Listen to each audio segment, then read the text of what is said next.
त्योहार हो या कोई अन्य शुभ अवसर, ये मिठाई नहीं बनाई तो क्या ही बनाया। ये मिठाई जितनी दिखने में सुंदर है उतनी ही खाने में टेस्टी। तो चलिए आज हम बनाएंगे बहुत ही स्वादिष्ट चंद्रकला की मिठाई। इसे बनाने के लिए सबसे पहले मैं बनाऊंगी चाशनी।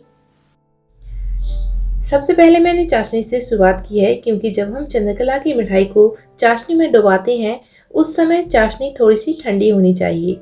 अगर आप एकदम तेज गर्म चाशनी में चंद्रकला को डुबाएंगे तो चंद्रकला एकदम से नरम पड़ जाती है। इसलिए पहले हम चाशनी को बनाकर तैयार कर लेंगे और इसे रख देंगे ताकि जब हम और दूसरी तैयारी करें तब तक चाशनी थोड़ी सी ठंडी हो जाए। तो चलिए यहाँ पर मैंने 2 कप शक्कर ली है और उसमें डाल दिया है 2 कप पानी। बराबर मात्रा में मैंने पानी डाल दिया है और इसके साथ ही हम इसमें डालेंगे थोड़ी सी इलायची।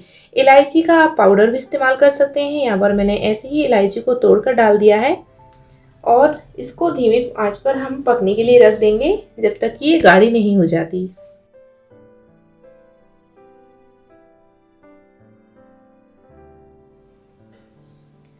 जैसे ही एक तार की चाशनी बनकर तैयार हो जाएगी, चाशनी हल्की चिपचिपी हो जाएगी और हाथ में चिपकने लगेगी, उस समय तक हमें चाशनी को पकाना है और हम चाशनी की फ्लेम को ऑफ कर देंगे और चाशनी को ठंडा होने के लिए रख देंगे। तो यहाँ पर देखिए थोड़ी देर और हम चाशनी को पकाएंगे और इसके साथ और तैयारी कर लेते हैं। तो यहाँ पर मैंने लिया है भरावन के लिए मावा और इसके साथ ही कुछ लिए हैं ड्राई फ्रूट और साथ ही इसमें लेंगे हम चीनी। चीनी की मात्रा आप अपने टेस्ट के अकॉर्डिंग कम या ज़्यादा रख सकते हैं। यहाँ पर मैंने जितना मावा लिया है उससे 1/3 शक्कर ली है।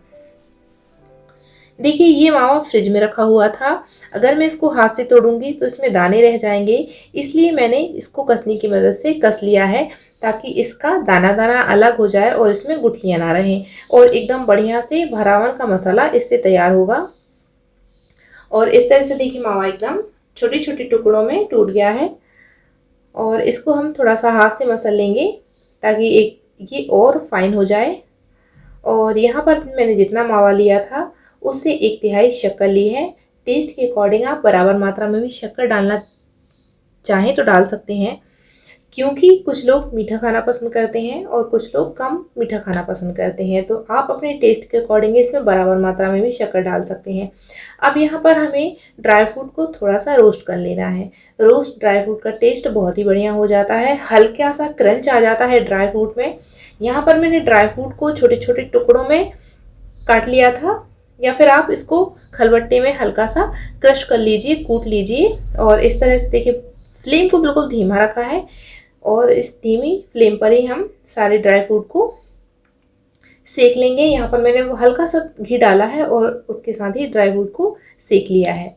और जैसे ही हल्के से कड़े हो जाएंगे ड्राई फ्रूट हम निकाल लेंगे और ठंडा करने के बाद इसको भरावन में मिक्स करेंगे। ठंडा करने के बाद ही भरावन में मिक्स करेंगे। अगर हम गरम ड्राई फ्रूट को सीधा ही इसमें डाल देंगे तो ये मावे और चीनी के साथ मिक्स होकर एकदम चिपचिपे या लिक्विडी हो जाएंगे।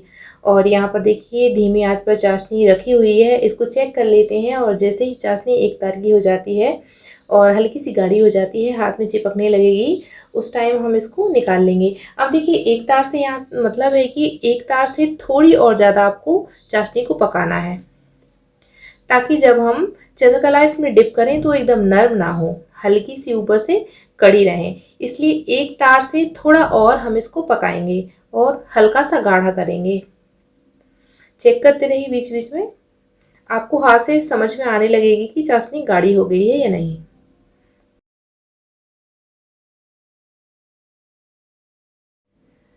अब हम पूरी के लिए आटा लगाएंगे। तो यहाँ पर मैंने 1 कप आटा लिया है। अब इस आटे में हमें मोयन डालना है। आप चाहें तो तेल का मोयन भी इसमें डाल सकते हैं या फिर आप घी का मोयन भी इसमें डाल सकते हैं, जैसी आपको सुविधा लगे आप इसमें मोयन डालिए। और यहाँ पर देखिए मैंने घी डाला है क्योंकि घी का टेस्ट बहुत ही बढ़िया आता है। हम इसको तेल में तलेंगे इसलिए यहाँ पर मैंने घी का इस्तेमाल किया है।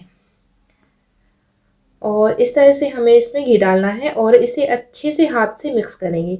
अब देखिए हमें अच्छी खासी मात्रा में इसमें घी डालना है और चाहे तो तेल भी डाल सकते हैं आप। यहाँ पर मैंने थोड़ा सा तेल भी इसमें ऐड कर लिया है और इस तरह से हम हाथ से इसको अच्छे से मिक्स करेंगे। मिक्स इस तरह से करना है कि एकदम मिक्स हो जाए और इस तरह से इसका जब हम हाथ में लेंगे तो इस तरह से इसको बंधना चाहिए। इस टाइम तक इसको बढ़िया हाथ से मिक्स करिए। इस तरह से मिक्स करने से जो चंद्रकला है वो बहुत ही क्रिस्पी बनती है। अब इसमें थोड़ा सा पानी डालेंगे। अब देखिए यहाँ पर थोड़ा सा कड़ा आटा लेना है हमें, जैसे कि हम पूरी का आटा लगाते हैं उस तरह से हमें इसका आटा लगाना है और अच्छी तरह से इसको मसल लेंगे। अब देखिए मैंने पूरी के जैसा कड़ा आटा लगा लिया है। अब हम इसको थोड़ी देर के लिए नरम कपड़े से, गीले कपड़े से ढककर रख देंगे ताकि ये और सॉफ्ट हो जाए, क्योंकि इसकी परतें नहीं मिलती हैं। और थोड़ी देर अगर आप इसको रखे रहने देंगे तो इसकी परतें एकदम मिल जाएंगी और ये नरम हो जाएगा, सॉफ्ट हो जाएगा, इसमें लोच आ जाएगी। तो इसको गीले कपड़े से ढककर रख दीजिए। और साथ ही में हम कढ़ाई में तेल गर्म होने के लिए रख देते हैं। फ्लेम को मध्यम आंच पर रखेंगे। जब तक तेल गर्म होगा उस तरफ हम चंद्रकला बनाकर तैयार कर लेंगे। तो देखिए 10 मिनट हो चुके हैं और आटा बढ़िया नरम हो गया है। थोड़ा सा और इसको हाथ से मस लीजिए जिससे ये एकदम से सॉफ्ट हो जाए, अच्छा सॉफ्ट हो जाए और बढ़िया फिर इसके पेड़े बनाकर हम हल्की हल्की पूरियां बेलेंगे। तो यहाँ पर मैंने आटे को बहुत अच्छे से मसल लिया है और एकदम आटा सॉफ्ट हो गया है। अब इसके छोटे छोटे पेड़े बनाएंगे। छोटे छोटे पेड़े बनाने हैं, बहुत बड़े नहीं बनाने हैं। एकदम हमें इसकी छोटी छोटी पूरियां बनानी है। जब हम नॉर्मल पूरी बनाते हैं तो उसका साइज बड़ा रहता है, उससे हाफ साइज में इसके पेड़े बनाना है और उतनी ही छोटी हमें इसकी पूरियां बनानी है। इस तरह से हमें सारे पेड़े बनाकर तैयार कर लेने हैं। सूखा आटा लगाएंगे, सूखा मैदा लगाएंगे इसके ऊपर और इसकी छोटी छोटी पूरियां बना लेंगे। अब देखिए वहाँ पर हमने कढ़ाई में तेल गर्म होने के लिए रख दिया है। तो यहाँ पर मैं जितनी कढ़ाई में चंद्रकला डाल सकती हूँ उस हिसाब से चंद्रकला बनाकर तैयार कर लेंगे। तो यहाँ पर 4 से 5 चंद्रकला हम कढ़ाई में डिप कर सकते हैं। उसके हिसाब से 10 से 12 पूरियां बनाकर तैयार कर लेंगे और उससे फिर चंद्रकला बनाएंगे। तो 10 से 12 पूरियां बनाकर तैयार कर लेते हैं। अब हमने जो 10-12 पूरियां बनाकर तैयार कर ली हैं उसमें से एक पूरी उठाएंगे और इसके चारों किनारों पर पानी लगा देंगे। जब हम इस पर दूसरी पूरी रखकर इसको चिपकाएंगे तो इसकी परतें नहीं खुलेंगी। पानी लगाने के बाद हमने जो भरावन का मसाला मावा, ड्राई फ्रूट और शक्कर को मिक्स करके बनाया था उसका 1 चम्मच लेंगे और उसके बीच में रख देंगे। दूसरी पूरी लेंगे और इस तरह से रखते हुए इसके चारों कोनों को अच्छे से चिपका देंगे। हाथ की मदद से इसको अच्छे से चिपकाएंगे। इस तरह से देखिए पानी लगाया हुआ है तो ये बहुत ही आसानी से चिपक भी जाएगा और इसकी परतें बिल्कुल भी कढ़ाई में नहीं खुलेंगी। इस तरह से इसको हाथ में उठाएंगे और इस तरह से इसको डिज़ाइन देना है। आप 1 से 2 बार में इस तरह से प्रैक्टिस करेंगे तो ये डिज़ाइन बहुत ही आराम से बन जाएगी। और इस तरह से हमें चंद्रकला को चारों तरफ से डिज़ाइन बना देना है। इसी तरह से डिज़ाइन बनाते हुए हम सारी चंद्रकला को तैयार कर लेंगे। बहुत ही आराम से, आसानी से ये डिज़ाइन बन जाता है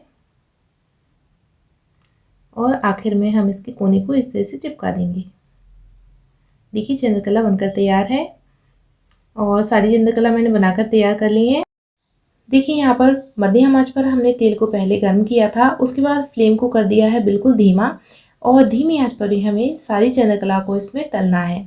तो यहाँ पर डाल देते हैं 4 से 5 चंद्रकला जितनी की कढ़ाई में आ सकती हैं और इनको धीमी आंच पर पकाएंगे, तलेंगे बढ़िया से क्रिस्पी होने तक।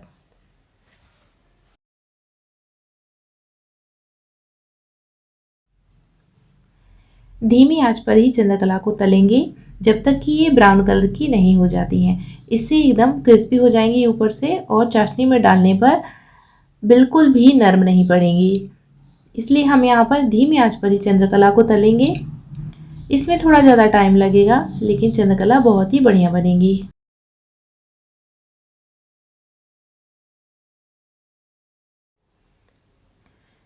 जैसे ही चंद्रकला एक तरफ से हल्की सी ब्राउन हो जाएगी हम सारी चंद्रकला को पलट देंगे। बहुत ही आराम से पलटेंगे। अगर आपको बहुत ही धीमी आंच लगती है तो आप बीच में 1-2 बार आंच को तेज कर दीजिए, जिससे कि तेल एकदम ठंडा भी नहीं रहेगा और बहुत ज़्यादा गर्म भी नहीं होगा। और फिर आप धीमी आंच कर दीजिए। हमें धीमी आंच पर ही सारी चंद्रकला को तलना है और इस तरह से हम सारी चंद्रकला को ब्राउन होने तक तल लेंगे। यहाँ पर आप देख सकते हैं कि चंद्रकला का कलर एकदम चेंज हो गया है। दोनों तरफ से चंद्रकला सुनहरी हो गई हैं। अब हम इनको निकाल लेते हैं एक प्लेट में और इन्हें चाशनी में डालेंगे। निकालने के साथ ही हम इसको तुरंत ही चाशनी में डुबाएंगे। कढ़ाई से निकालने के बाद हम इनको चाशनी में डुबाएंगे और सीधा ही हम इसको चाशनी में डुबाएंगे। देखिए इस तरह से दोनों तरफ से हम इसको चाशनी में डुबाकर निकाल लेना है, जिससे कि ये बढ़िया सी रसीली हो जाएंगी। इस तरह से देखिए, अब इसको चाशनी से निकाल लेते हैं और एक प्लेट में रख देते हैं। इस तरह से हम सारी चंद्रकला को चाशनी में डिप करते जाएंगे और निकालते जाएंगे। तैयार है चंद्रकला की मिठाई। बहुत ही टेस्टी, दिखने में बहुत ही सुंदर, गर्मा गर्म खाने पे इसका स्वाद दोगुना हो जाता है। तो गर्मा गर्म इसको सर्व करिए, बहुत ही टेस्टी लगती है, बहुत ही स्वाद लगती है ये मिठाई। आई होप आपको ये रेसिपी पसंद आई होगी। अगर आपको रेसिपी पसंद आती है तो प्लीज़ मेरे चैनल को लाइक और सब्सक्राइब जरूर करें और ऐसी ही रेसिपी के लिए मेरे चैनल पर मेरे साथ आगे भी बने रहें। रेसिपी से रिलेटेड कोई भी सवाल अगर आप पूछना चाहते हैं तो कमेंट बॉक्स में ज़रूर पूछें। Thank you for watching me.